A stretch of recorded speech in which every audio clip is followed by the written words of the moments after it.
So as an undergraduate student, when I was getting my bachelor's at Grand Valley, I started getting interested in doing historical research. And at the time, I was just really opening up to the idea. And so I started studying women in Mexico during the revolution with Dr. David Stark. And once it was time to go to graduate school, where I would pursue my master's and my doctorate, I was really excited about the possibility that I could research anything that I wanted. That's kind of one of the perks of graduate school, that whatever your interest is, you can follow it and dig in as deep into it as you'd like. And I really wanted to put my own context as someone who's both Mexican and Puerto Rican, we call Mexican, into the larger historical narrative of Latinos in the United States. I wanted to read about people who were like me. If I got a choice to read any histories of Latinos in the United States, I wanted to read something that was familiar. I wanted to see if we were like any other Mexicans around the country. And what I found was that, barring a few historical texts, most of the work on Mexicans and Mexicans and Puerto Ricans living together alongside one another, marrying each other, all of that was more recent, from the 1990s. And it was more social science oriented. So there was anthropological studies, sociological studies, even linguistics had studied this topic. But I knew from my personal experiences that there were Mexicans and Puerto Ricans living and marrying one another in the 1950s. I know this because of my great aunts and great uncle who were Mexican and Puerto Rican, respectively. And at the same time, my graduate school advisor, the person who was kind of showing me the ropes in graduate school, who was guiding me along the way, was also completing a book on Mexicans and Puerto Ricans, but in Chicago. So that was really inspiring that she was doing this work. And after reading some of her work, I found that while our experiences were similar, our experiences were also very different. Grand Rapids and Chicago had some overlap, but they're very unique stories. And so that's kind of what set me on the path of looking at Mexicans and Puerto Ricans in Michigan in a historical sense.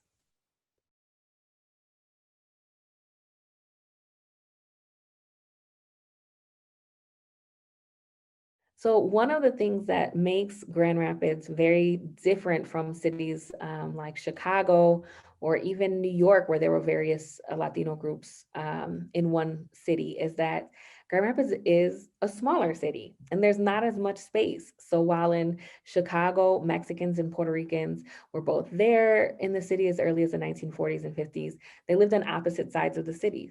They lived in their own separate neighborhoods. In Grand Rapids, the city is so small that Mexicans and Puerto Ricans could not really develop a community separate from one another.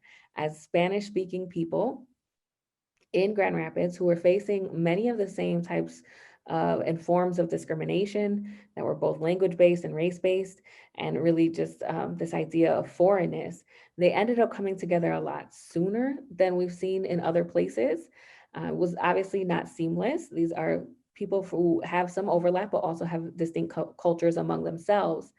But the conditions, the living and working conditions in Grand Rapids brought them together in a way that we see or that we don't see in other places.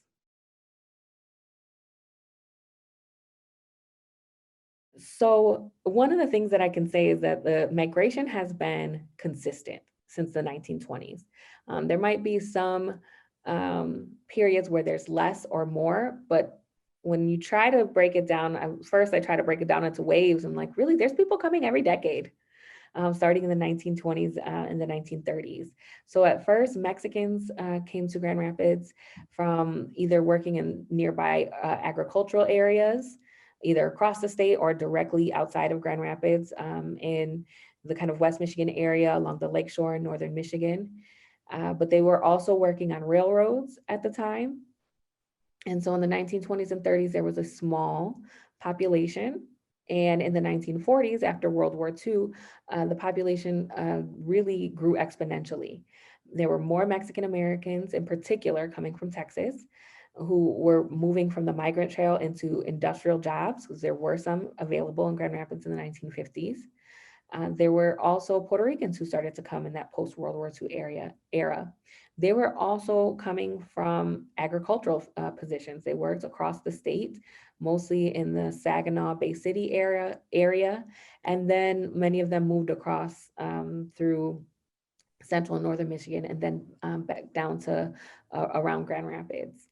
And in the 1960s and 70s, more family members of those who had already came in the 40s and 50s started to arrive. Many of these folks were also working in migrant labor, both Puerto Rican and Mexican. There weren't as many agriculture or industrial jobs for them once they got to Grand Rapids like their predecessors, but they still stayed because of the placemaking efforts.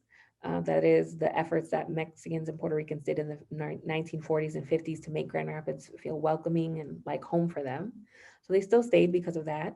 And then in the 1980s and 90s, we saw a more diverse population of Latinos. There were Cubans, I'm sorry, who came in the 70s who were part of that refugee migration or immigration. And then in the 80s, you see more Central Americans, Caribbeans, more Mexicans coming directly from Mexico as a part of kind of neoliberal displacement. So displacement that happens with our like NAFTA, for example, in our 1990s, our free trade policies. Those have affected people to the point of migration. So really, we've had close to 100 years of migration of Latinos to Grand Rapids already.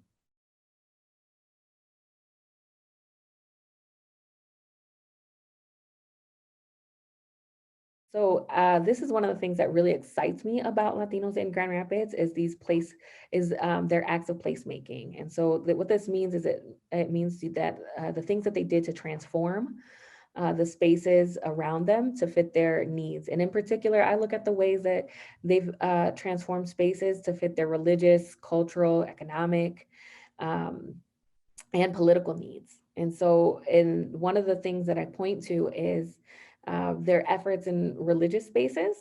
So, for example, in the early 1940s or throughout the 1940s, Mexicans and Mexican Americans lobbied the Diocese of Grand Rapids for their own space, for a parish of their own. They wanted a place that they could gather at, that could serve as a base for them, but also a place that allowed them to celebrate their Catholic devotions in a way that was familiar to them. So they worked with the Grand Rapids Diocese to create the Mexican Apostolate, which first was just a group that was housed within St. Andrew's Cathedral that paid attention to the needs of Mexican migrants who were settling in the area. And then they were eventually able to buy a house and transformed it into a chapel. And this served as their home base throughout the 1950s, or all the way up until 1965. And it was a place where people could get to know each other, where Mexicans and Puerto Ricans, who were also living and working next to each other, but where they really got to form these intimate bonds with one another. As people were worshiping together every week, they started to become friends. They were taking their activities outside of the church. They even started to baptize one another's children. And that's a very big sign of saying that we see each other as social equals. We see each other basically as kin. That's something that you do with godparents. And so from the 1940s to 1965, they had transformed the Diocese of Grand Rapids into a place that could meet their religious needs there and also their social needs.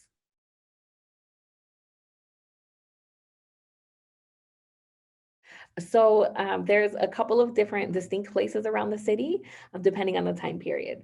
So in the 1920s and the 1930s, when Mexicans, it was mostly just Mexicans, and the majority of them were Mexican men, though there were some families. They actually lived alongside the railroad tracks on the southwest side of town, right next to kind of Granville and Wealthy, where those two big streets meet. There was an industrial area around there, and there were the Pierre Marquette railroad tracks that kind of were directly across the street from a neighborhood, and that's where a lot of early Mexican settlers were at. Many of them were sharing houses together. I think they served, like the evidence points to boarding houses, that there are multiple people living in, renting out rooms in this house. And that was alongside African Americans in this area that really housed African Americans, Mexicans, and recently arriving European immigrants in the 19 teens and 20s. Then by the 1940s, Mexicans who were coming at that time were segregated into areas on the southeast side of town alongside African Americans. And so this would have been pretty much near the Division and Franklin area, also up by Pleasant as well.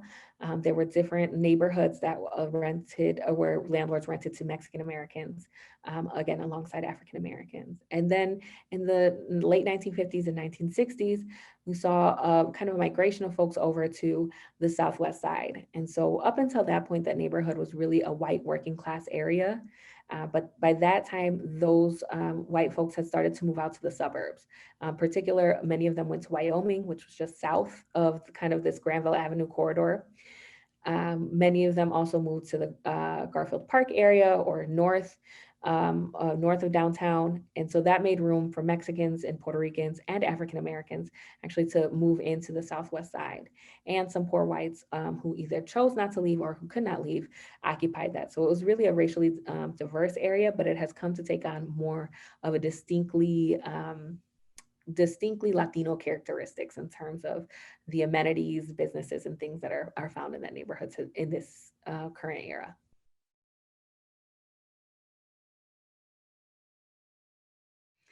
So in terms of Grand Rapids, I think there's some things that happen that are kind of one outside of space, and that's kind of the political landscape and how they've changed the political landscape. So in the 1940s and 50s, when Mexicans and Puerto Ricans first got there were not the amenities and things that we see today that Latinos have in Grand Rapids. So, for example, there really weren't any doctors who spoke Spanish. There was nobody at City Hall who spoke Spanish. There was not a person in the welfare office or the unemployment office. Really, all of these things that citizens of Grand Rapids have access to, Latinos at the time, monolingual Spanish speaking Latinos could not access those things. And so it was the direct result of their protests, of their conversations, of their negotiations with the city, and with their own grassroots solutions that helped to shape Grand Rapids into a place that Latinos, even if you only speak Spanish, are able to navigate now. Grassroots solutions, for example, are could be seen when Latinos started their own translation program. So if there was somebody who was bilingual, they started to accompany monolingual Spanish speaking Latinos to appointments, to driver's license or to driver's training appointments, to the hospital, to unemployment, all of these things to make sure that they could get there when they needed. And then also in terms of space and landscape, I think there's a lot of different pockets of Latino amenities and cultural resources around Grand Rapids. It's not just the Granville Avenue corridor. Uh, that, of course, has many different amenities, libraries, cultural centers, churches, all of these things. But as Latinos started to spread out across the city, they also took those same initiatives to create businesses, to create cultural centers where they're at. And so they've continued to transform the city. And then we see that also moving into the suburbs. For example, Wyoming very much looks like, or the story of Wyoming and how it's transformed very much looks like that Granville Avenue corridor some 50 to 60 years earlier, where working class white folks lived in Wyoming. And eventually, now we're in a period of transition where many folks with capital are leaving to further out suburbs and exurbs, Byron Center, Jenison, Granville, and Latinos are availing themselves to the space that those people are leaving behind. And with that, we've seen the burgeoning of restaurants, the opening of restaurants, um, other cultural amenities, churches. One of the Latino churches in Grand Rapids, the first and really long-standing one, St. Joseph the Worker or San Jose Obrero, has also moved out to Wyoming. And kind of, they did that in 2017, really kind of leading some of this movement and transformation that's happening.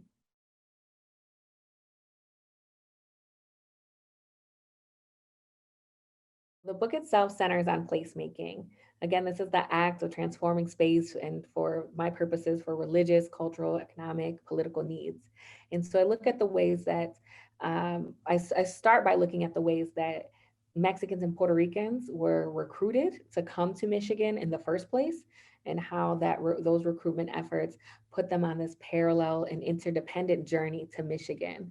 And then once they arrive in Michigan, how they confront a black and white racial dichotomy. People in Grand Rapids, in particular, were not familiar with anybody who was not black or white and didn't know how to really conceive of the people who were not, who were Mexicans and Puerto Ricans. And so that I focus on how they were able to make space for themselves in both housing, jobs, and also for young people in education in this really black-white dichotomy there.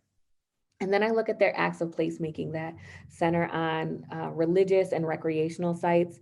So, how things like going to baseball games, planning dances, getting a movie theater to show Spanish movies, all of these things transform Grand Rapids into a place that is welcoming, that is comfortable, that is home for Mexicans and Puerto Ricans. And then I trace how the community kind of turns their attention to more political demands, more they look at pursuits for more civil rights in the era of nationalist movements, in an era of self-determination. They also have questions for the city government and why they are included in Grand Rapids really political representation at any level. And so they form a grassroots organization to protest their that helps them to protest their treatment, but then also provides for all of the necessities that are missing in Grand Rapids for Latinos, like they start their own unemployment program. They have well baby checkups. They have cultural programming. All the things that they didn't find within city resources, they created themselves. And from there, they go on to challenge policing in Grand Rapids alongside African Americans. They want to change who is a police officer. They really would like to change how they're policed, but they understand in the conservative environment in Grand Rapids that really the best they can ask for is changing who the police officers are in hopes that they would change the treatment. So the idea was with more Black and Latino police officers, perhaps there would be less violent interactions with them. And lastly, the book really ends by looking at the ways that Latinos created educational opportunities that were culturally competent and bilingual for their students, which was something that parents had been asking for 20 years by the time that they're able to do it. And that's something that has actually recently come into fruition in Grand Rapids. Parents wanted a K-12 bilingual, bicultural, bicompetent experience for their children. And more recently, that will happen in Grand Rapids. They're building a high school, a pre-K through 12 school that will do that. So I trace from the 1920s to the late 1970s, and then I end with some more contemporary things.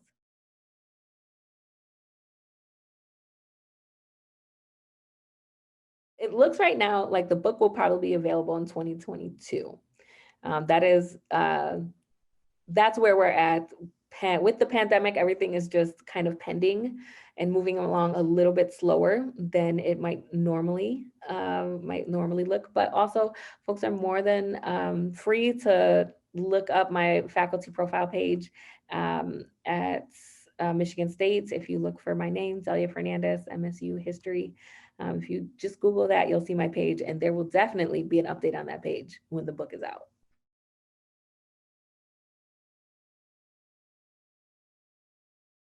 The first thing that I did was I went to the Grand Rapids Public Library, and I would highly suggest that for anybody else who is interested in doing local or really any archival research. Talk to librarians and archivists first. They're very knowledgeable, they have amazing ideas.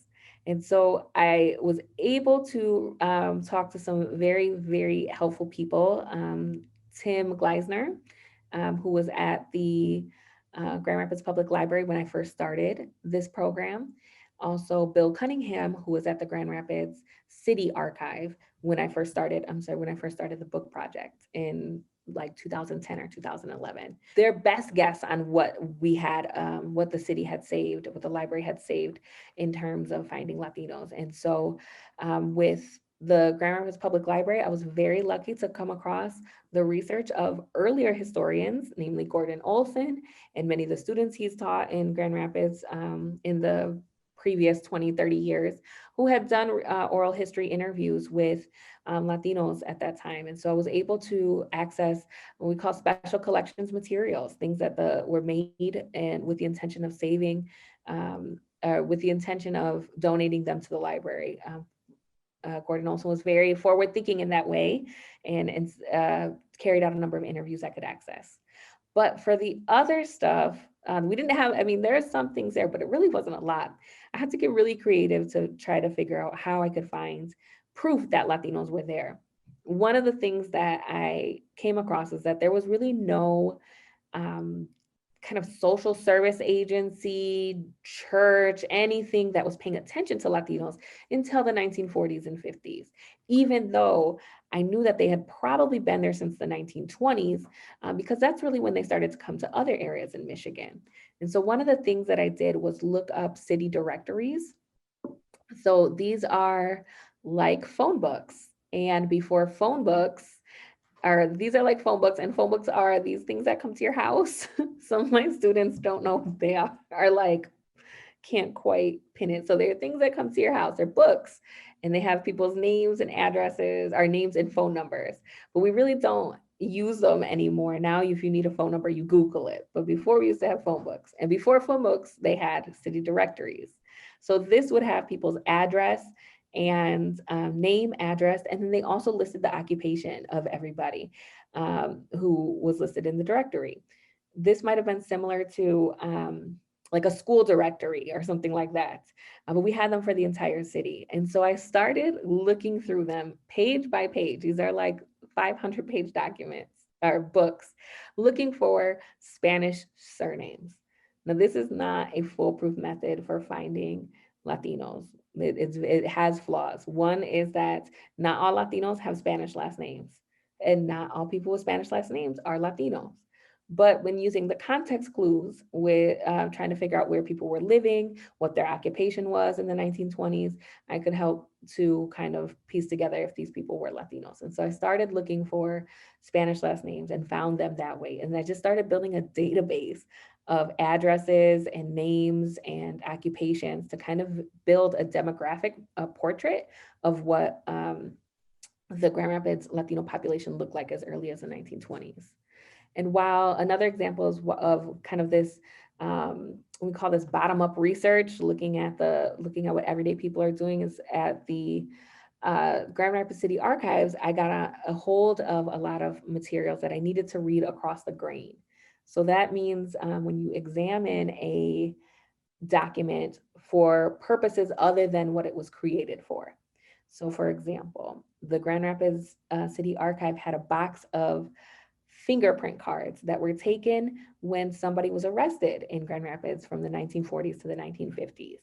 And so these documents were created to keep a record of arrestees, to keep their demographic information, to keep their fingerprints on file, to see if they were repeat offenders, if they find their fingerprints anywhere else. But what I looked at them for was the demographic information. And with that, I was able to see this very rich portrait of who these people were and where they had been, because it included the questions that these documents asked included, name, birthday, where they were born, what their occupation was, where they lived, could they read, could they write.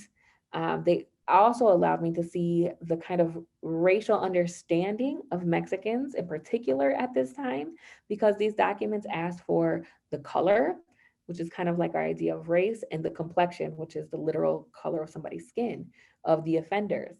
And so when Mexicans were arrested, a lot of people didn't understand, the arresting officers, instead of putting like white or black for race, they put Mexican.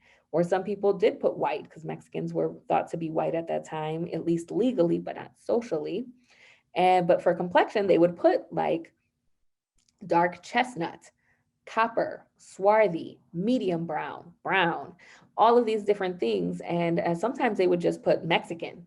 Their complexion is Mexican. And so this opened up this door to be able to see how the white population in Grand Rapids were perceiving these people who were not along the white black racial binary. When they were somewhere in between, you could see the white population grappling with, well, who are these people and where do they fit?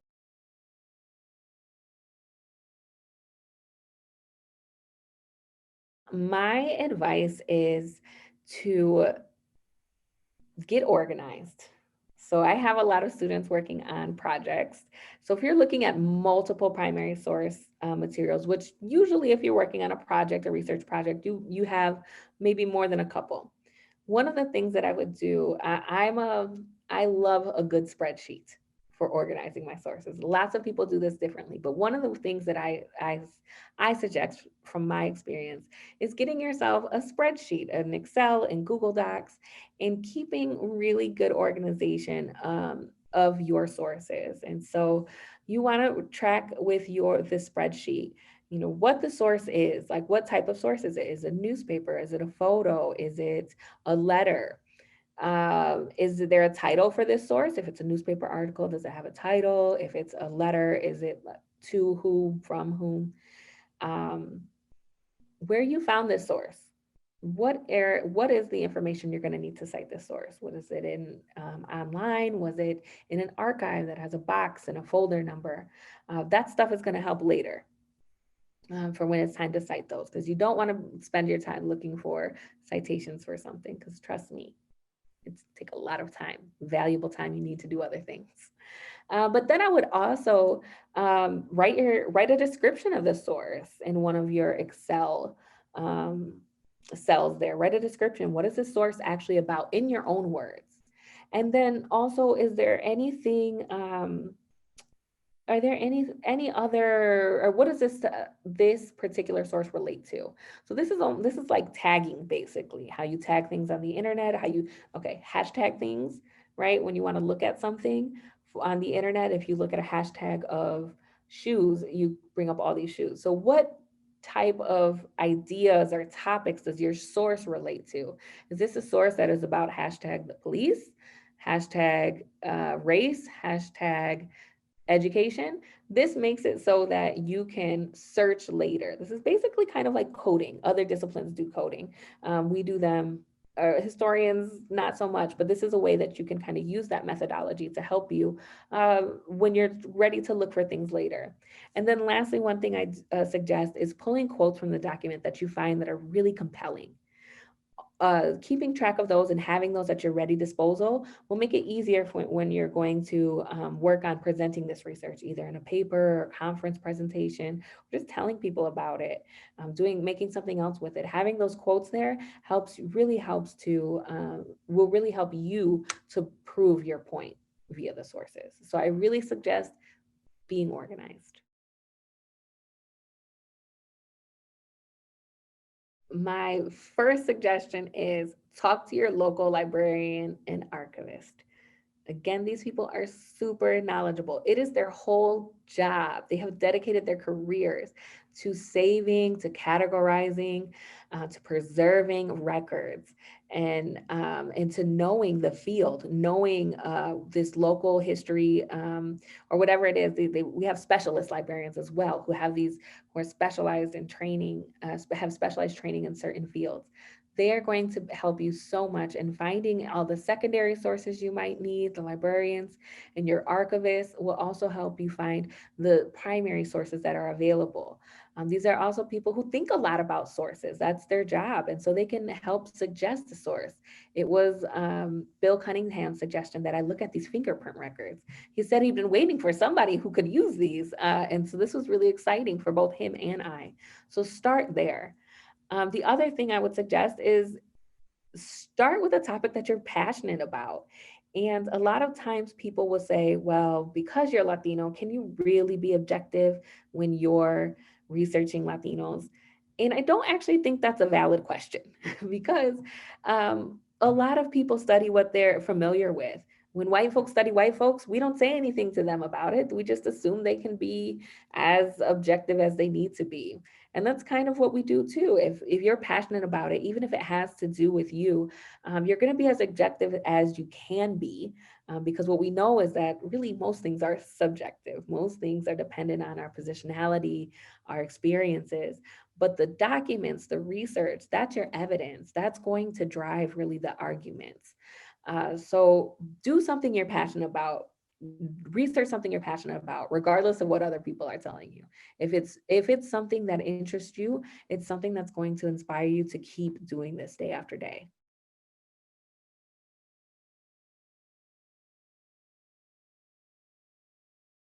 I will say this, that a lot of people who are outside of Michigan and outside of the Midwest find it really fascinating when I say that I study Latinos in Grand Rapids. And the question is like, are there Latinos in Grand Rapids? And I think that it's very interesting because we are one of the places in Michigan, in the Midwest, that has a diverse cross section of Latinos in both ethnic group, class, and race.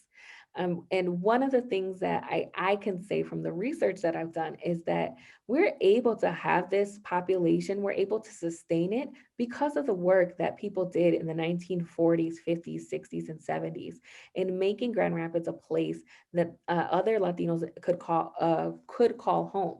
So this was both a placemaking effort on behalf of the people who were living there in the night in that particular era, so that they could live there, but it was also safeguarding a future for their kids, for their grandkids, and even if they didn't think about it then, the work that they did in that time was making it so that Grand Rapids would continually be a destination for Latinos.